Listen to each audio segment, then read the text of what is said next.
wa bayyinatin minal huda wal furqan. Asyhadu an la ilaha illallah wa asyhadu anna Muhammadan abduhu wa rasuluh la nabiyya ba'da.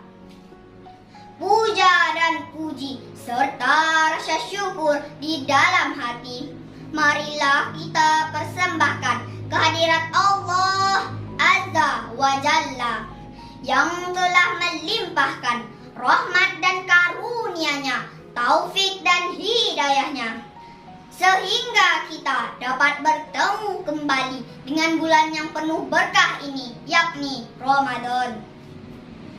Salawat dan salam marilah kita doakan kepada Allah, semoga disampaikan kepada seorang putra padang pasir, si jantung hati Aminah, suri tauladan umat sedunia, imam di waktu salat, panglima di waktu perang.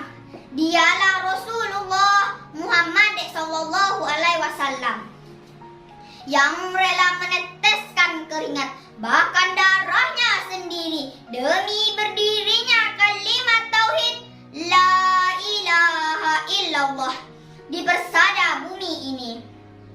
Bapak dan ibu jemaah subuh yang dirahmati Allah. Nah, kalau untuk YouTube tidak sampai subuhnya. Bapak dan ibu jemaah yang dirahmati. Tapi kalau tampil besok ya besok. Bapak dan ibu jemaah yang dirahmati Allah, izinkanlah saya Halimatus Sa'diyah membawakan sebuah pidato yang berjudul Mensyukuri Nikmat Allah. Hadirin yang saya hormati, marilah kita merenung sejenak untuk berpikir betapa banyak karunia Allah yang kita dapatkan setiap harinya, sejak bangun tidur di pagi hari hingga tidur kembali di malam hari. Sebagai contoh, sejak bangun tidur kita bebas langsung bernafas, tidak perlu membeli udara. Coba bayangkan kalau harus membeli udara, pasti repot kan? Masih banyak nikmat Allah yang lain, misalnya air yang banyak. Kita bisa mandi dengan puas, minum sampai kenyang, tanaman bisa tumbuh, dan ibu-ibu bisa mencuci. Nikmat yang lain lagi berupa kesehatan. Alhamdulillah kita mempunyai badan yang sehat sehingga bisa belajar, bermain, mengaji, dan lain-lain. Kalau badan sakit, kita tak bisa apa-apa, paling-paling cuma tidur-tiduran. Badan terasa tidak enak, apalagi sampai dirawat di rumah sakit. Jangan sampai ya teman-teman, mudah-mudahan sehat selalu, amin ya robbal alamin. Kawan-kawanku yang soleh dan solehah, hal di atas hanya contoh kecil dari sekian banyak nikmat Allah.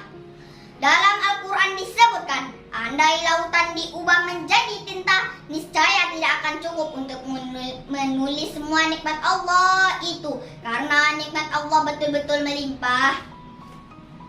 Nah, sebagai hamba yang baik tak pernah lupa untuk bersyukur. Kita harus berterima kasih kepada Allah. Kita harus berterima kasih atas karunia yang banyak ini. Bagaimana cara berterima kasih kepada Allah? Yang paling mudah dengan mengucapkan Alhamdulillah.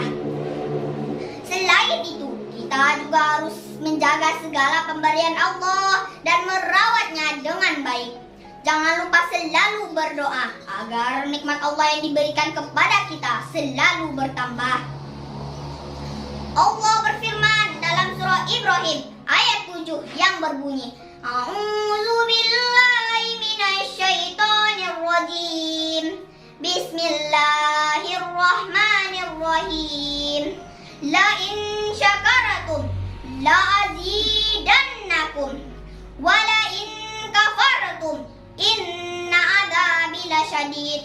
Artinya, sesungguhnya jika kamu bersyukur, niscaya aku akan menambah nikmat kepadamu. Tetapi jika kamu mengingkari nikmatku, maka azabku sangatlah berat. Hadirin yang saya hormati, seorang khalifah Umar bin Khattab pernah berkata tentang syukur, Seperti yang pernah Rasulullah SAW katakan, bahwa urusan muslim itu selalu baik. Jawabannya adalah, apakah ia sedang ditimpa musibah atau sedang dalam keadaan senang?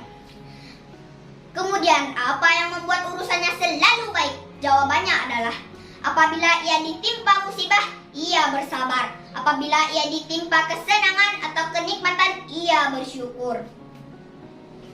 Hadirin yang saya hormati, syukur bila dikait dengan nikmat yang khusus maka wajib hukumnya. Seperti alhamdulillah ala ni'matil imani wal islam. Seperti yang pernah Rasulullah. Syukur bila dikait dengan nikmat yang khusus maka wajib hukumnya. Seperti alhamdulillah ala ni'matil imani wal islam. Atau ketika kita memperoleh nikmat atau pemberian dari tangan orang lain, maka kita jangan lupa untuk mengucapkan terima kasih. Hal ini ada pada sabda Rasulullah SAW yang artinya, lihatlah kepada orang-orang yang lebih rendah daripada kalian, dan janganlah kalian melihat kepada orang-orang yang berada di atas kalian. Maka yang demikian itu lebih patut daripada kalian, supaya kalian tidak meremehkan nikmat Allah yang telah dianugerahkan kepada kalian. Nikmat Allah baru akan terasa begitu besar dan bernilai ketika nikmat itu telah hilang dari diri kita. Andai saja Allah mencabut nikmat sepasang mata ini, sungguh apapun akan manusia korbankan agar nikmat mata ini bisa kembali ada pada dirinya. Berobat ke sana kemari dengan tenaga dokter ahli yang berbayar mahal, bahkan di rumah sakit dengan peralatan yang serba canggih. Tak terbayangkan berapa banyak biaya yang harus kita keluarkan untuk itu. Allah yang maha bijaksana telah memperingatkan kepada kita agar selalu ingat Allah dan selalu bersyukur atas apa yang diberikannya kepada kita. Jika kita lupa akan Allah dan tidak mensyukuri atas nikmat yang kita peroleh darinya, Allah akan melaknat kita dengan cara apapun, bagaimanapun dan kapanpun. Na'udzubillahi min zalik. Hadirin yang saya hormati, demikianlah pidato saya pada kesempatan kali ini. Terima kasih atas segala perhatian dan mohon maaf atas segala kekurangan dan kekilafan. Wabillahi